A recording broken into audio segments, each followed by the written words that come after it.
বর্ধমান পূর্বে বিজেপি প্রার্থী করেছে অসীম কুমার সরকারকে। মতুয়াদের মধ্যে বেশ জনপ্রিয় তিনি। হরিণঘাটার বিজেপি বিধায়ক তথা কীর্তন শিল্পী, লোকশিল্পী বলেও যথেষ্ট খ্যাতি রয়েছে অসীম বাবু।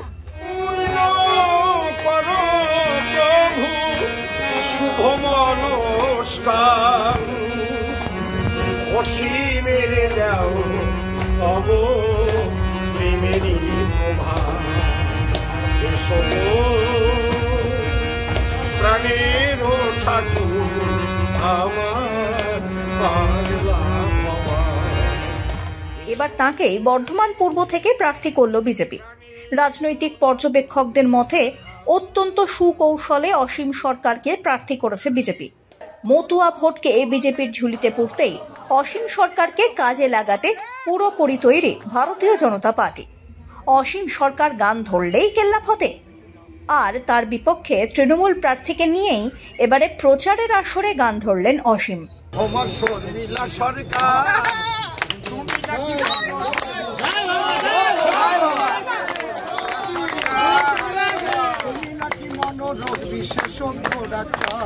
তুমি অদৃশ্য মন দেখতে পারো, তুমি অদৃশ্য মনে সারিয়ে তোলো, ও তুমি অদৃশ্য মন সারিয়ে তোলো, কিন্তু তোর দেখার চোখ নাই সরকার, তুমি নাকি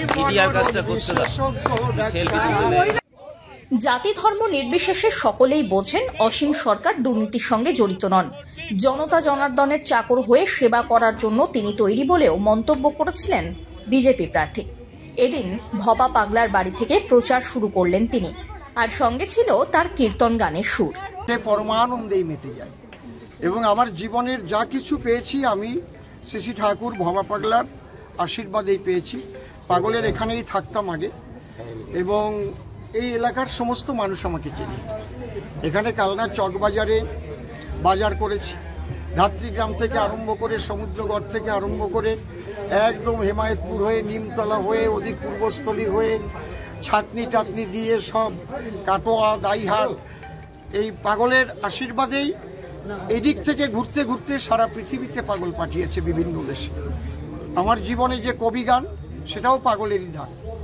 এই জন্যে এখানে আমার কিছু বলার নেই, আমার যা কিছু সমস্ত কিছু ঠাকুর ভবা পাগলার দান। এটা ভবা পাগলার আশ্রম। আমরা এসেছি আনন্দের জায়গায় পূজা দিতে। রাজনৈতিক কথা মন্দিরের বাইরে গিয়ে বলবো। নামটা যখন ঘোষণা হলো আপনার, আর আপনি এলাকায় দাঁড়াবেন, কেমন লাগলো আপনার?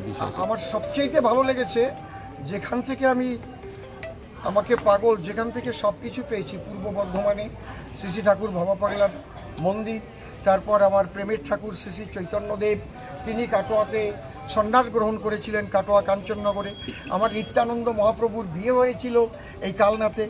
এই কালনা ধাম এই পূর্ব বর্ধমানের মধ্যে এই ভূমি যে পবিত্র ভূমি, তারপরে আমাদের শ্রদ্ধেয় রাসবিহারী বসু মহাশয়ের তার যে ভূমি রয়েছে, তার ভিটে রয়েছে, আমি সেখানেও যাব।